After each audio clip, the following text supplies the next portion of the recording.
সুপ্রভাত বন্ধুরা, কেমন আছো তোমরা সবাই? আশা করি তোমরা সবাই অনেক ভালো আছো, আর আমরাও বেশ ভালো আছি।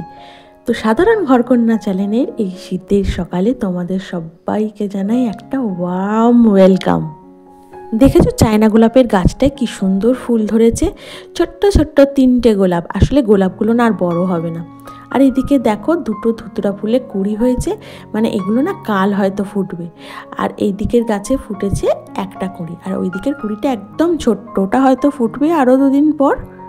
কি বলো তো, ঘুম থেকে উঠে ফ্রেশ হয়ে মুখ হাত ধুয়ে চলে এসেছিলাম বাগানে দেখতে গাছগুলোর কি অবস্থা। আসলে সারাদিন ধরে যা বৃষ্টি পড়েছে কাল। আর এদিকে দেখো গাঁদা গাছটা বেশ ভালো থোকা হচ্ছে না গাঁদাটা।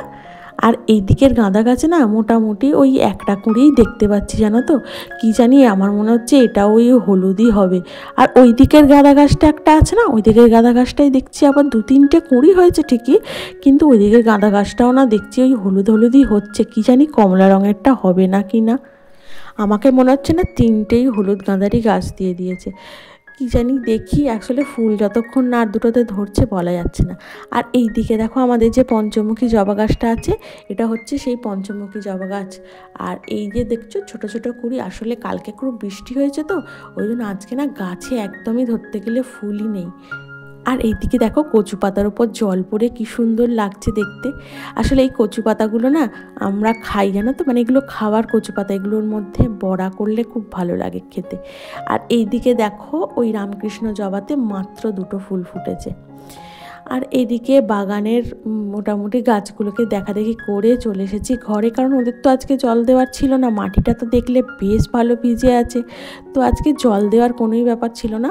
তো যাকে দেখলে ঘরটার কি অবস্থা, এইরকম প্রতিদিন। আর এখন তো শীতকাল, এখন আরও বেশি ঘর যেন তালগোল পাকিয়ে থাকবে।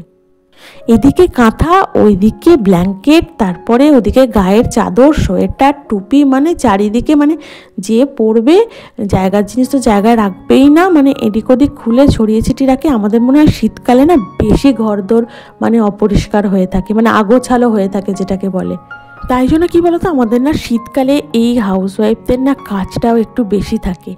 এই যে দেখছো চাদর গোছাচ্ছি, এই যে গুছিয়ে আমি এক জায়গায় রাখবো, কিন্তু রাখলাম ঠিক আছে, সেখানে এবার ইউজ করে সেখানেই রাখো না, সেগুলোকে পরে এদিকে খুলে রাখবে ওদিকে খুলে রাখবে, মানে চারিদিক যেন একদম চাদর শীতের পোশাকে একদম ভর্তি হয়ে থাকে। যতক্ষণ এনার্জি থাকে ততক্ষণই আমি গুছিয়ে যাই, গুছিয়ে গুছিয়ে রাখতে থাকি। কিন্তু একটা সময় হয় না, একটা সময় একই কাজ করতে করতে তিতিবিরক্ত লেগে যায়, তখন আর ভালো লাগে না, তখন মনে হয় থাক বাবা এখানেই পড়ে থাক, তোরা এখান থেকে নে ঘাঁট যা ইচ্ছা কর। আর কি বলো তো, শীতকালে দেখবেন একটু ধুলোটাও যেন বেশি হয়, মানে বেশি মানে অতিরিক্ত বেশি। এই সামনে মাঠ তো এত ধুলো আসে ঘরে, কি বলবো। আর দেখলে তো আমার 2টো ঘরের 2টো বিছানাই ভালোভাবে পরিষ্কার করা হয়ে গেছে। আর চলে এসেছি ছাদে। কি বলো তো, কালকে তো এত বৃষ্টি হয়েছে, কোনো জামা কাপড় জানো তো একটুও শুকায়নি। দেখো মায়ের শাড়িটা পর্যন্ত শুকায়নি, সেগুলো না এদিক ওদিক চতুর্দিকে আর কি মেলা ছিল। এবার মেলা থাকলে কীরকম একটা ঘরদোরের অবস্থা লাগে বলো তো, আর ঘরে না একটা কেমন যেন স্যাঁতস্যাঁতে ভাবও থাকে। তো সেই জন্য আগে দেখছি রোদ উঠেছে না, আগে ঘর থেকে ওই জামা কাপড়গুলোকে টেনে বার করে ছাদে খাওয়ার উপযুক্ত হয়ে গেছে, জানো তো। তো জানি না আজকে বাজারে গেছে মনের বাপি কি বাজার করে নিয়ে আসবে বলতে পারছি না। তো ভাবছি আজকে ডাটাটা, এই দেখো প্রজাপতি দেখেছ, আমি এদের ভিডিওগুলো এখান থেকে নিই, ক্লিপগুলো দেখছো কি সুন্দর লাগছে। দেখো তোমরা দেখো ভালো লাগছে, দেখো জাস্ট ওয়াও লাগছে। আকাশটা দেখো, আকাশটা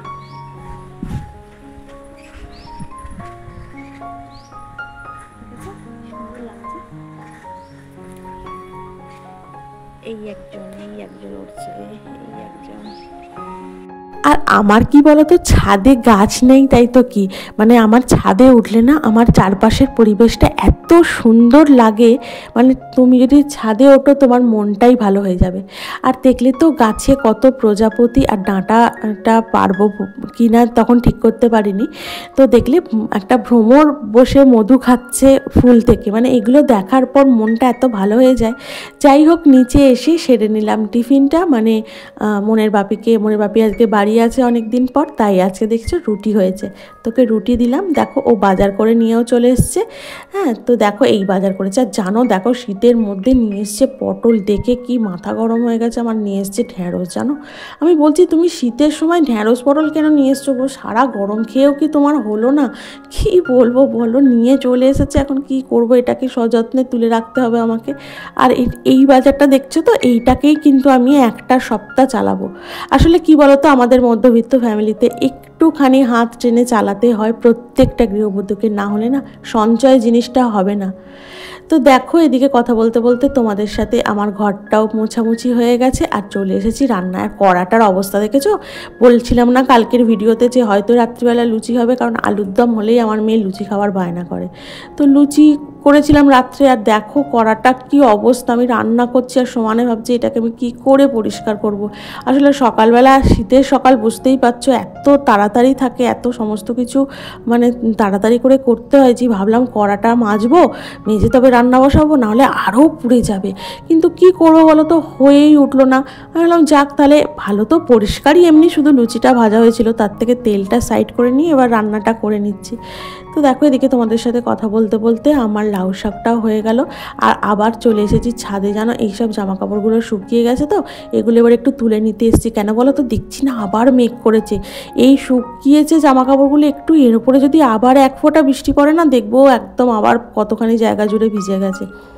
যাই হোক, ভয়েতেই তুলে নিলাম জামা কাপড়গুলো। আর এসে নিচে এসে একটু মাছের ঝোল করে নিচ্ছি, কারণ আজকে মনের বাপি মাছ নিয়ে এসছে। আর ডাঁটাটা জানো তো ফাঁকে গিয়ে পেরেও নিয়ে এসেছিলাম ছাদ থেকে। কি বলো তো, পটলটা তো নিয়ে এসেছি, এবার তোটাকে তো আমি ফেলে দিতে পারি না, ওটাকে কোনোভাবে না কোনোভাবে রান্না করে আমাকে শেষ করে ফেলতে হবে। তো ওই মাছের ঝোলের মধ্যেই আজকে পটল দিয়ে দিয়েছি। পটল, ডাঁটা, আলু আর একটু বরবটি নিয়ে এসেছিলো, এই বরবটি দিয়ে মাছের ঝোলটা আজকে করে ফেলছি। আর এদিকে ফুলকপিও এনেছিল, ইচ্ছা ছিল তো ফুলকপি দিয়ে মাছের ঝোলটা করার, কিন্তু কি করব, পটলগুলো তো উদ্ধার করতে হবে আমাকে আগে, তাই পটলগুলোকে আগে আমি করে নিলাম, মানে করে নিচ্ছি আর কি। আর এদিকে দেখো আমার মাছের ঝোলটাও বসানো কমপ্লিট হয়ে গেছে। তো মশলা কষিয়ে জল টল দিয়ে দিলাম। এবার কি বলতো, মাছ আর পটলটা দিয়ে দেবো। এখন যে পটলটা পাওয়া যায় না, এখন পটলটা না কেমন জানি একটু শক্ত শক্ত টাইপের হয়, জানি না কেন।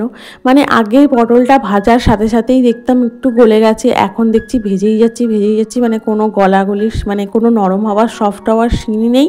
মানে ওটাকে যতক্ষণ আমি জল দিয়ে না ফোটাচ্ছি, ততক্ষণ ওই শক্ত মতোই কেমন একটা হয়ে থাকে। তো যাই হোক, এদিকে আমার ঝোলটাও কমপ্লিট হয়ে গেছে। আর আজকে দেখো আমাদের আজকে কি রান্না, কেটে নিয়েছিলাম একটু শসা আর লেবু। আর দেখছো এখানে তো করে নিয়েছি শাক, আর মনের বাপির জন্য না একটা পেটির মাছ ভাজা রেখেছো, না মাছ ভাজা খেতে খুব ভালোবাসে। তো আর নিচে তো ভাত আছে জানো, আর একটা মাছ ভাজা রেখেছি। আর এদিকে হয়েছে গরম গরম মাছের ঝোল। তো এই জাস্ট মাছের ঝোলটা নামিয়েছি, ওই জন্য দেখছো ধোঁয়া উঠছে এখনও। তো এইগুলোর পর আমি চলে যাব ওই মানে আর কি গ্যাস চিমনি পরিষ্কার, বাসন পরিষ্কার কাজে। আর এই দেখো কড়াটা মাজছি, জানো তো আজকে না কড়া মাজতে আমার অনেকটা টাইম লেগে গেছে, প্রায় ধরো 20-25 মিনিট টাইম লেগে গেছে। মানে আমি ভাবছি, মানে কড়াটাকে হাতে করে নিয়ে উল্টে পাল্টে মাজার আগে ভাবছি আমি এটাকে পরিষ্কার করব কি করে। যাক দেখো ফাইনালি অনেক কষ্টের পর কড়াটাকে পরিষ্কার করতে পেরেছি। আসলে কি বলতো, আমার না কড়া অপরিষ্কার থাকলে এমনিই খুব রাগ ধরে, আর দ্বিতীয়ত হচ্ছে কড়াটাকে আমি মানে ওটাই আমার টার্গেট থাকে, ওইটাকে আমি মেজে উদ্ধার করতে হবে। আর দেখো এদিকে লাঞ্চ টাঞ্চ সেরে আমি একটু রেস্ট নিয়ে নিয়েছিলাম। আর দেখা হচ্ছে তোমাদের সাথে একদম বিকেল 4:30টার সময়। আমি তো 4:30 ছাদে যাই, গিয়ে জামা কাপড় তুলে, দেখো বলি না আমার বাড়ির সামনে মাঠ, তো দেখো এই দেখো খেলার মাঠ সামনে, আর কত ছোট ছোট বাচ্চা এসছে খেলতে। আর এই দেখো আকাশটা আবারও কীরকম মেঘ মেঘ করে আছে দেখতে পাচ্ছ, আবারও মনে হচ্ছে বৃষ্টি হবে। যাই হোক, ছাদে জামা কাপড়গুলো ওই পুরোপুরি তো আর শুকায়নি, শুকিয়েছে ওই অর্ধেক সমস্ত কিছুর। তো ওগুলোকেই তুলে আবার ওই নিচে ঘরে নিয়ে গিয়ে আবার সব এদিক ওদিক সেদিক মেলতে হবে। বৃষ্টি পড়লে না এই একটা জ্বালা, জানো তো, আর শীতকালে এই একটা জ্বালা, তাড়াতাড়ি না কাচাকুচি করলেই এই হবে। তো দেখো এই হচ্ছে আমাদের সন্ধ্যার টিফিন। তো আমার ভিডিওটা আজকে এখানেই রাখলাম। তোমাদের ভালো হলে লাইক করবে, চ্যানেলটিকে সাবস্ক্রাইব করবে। টাটা।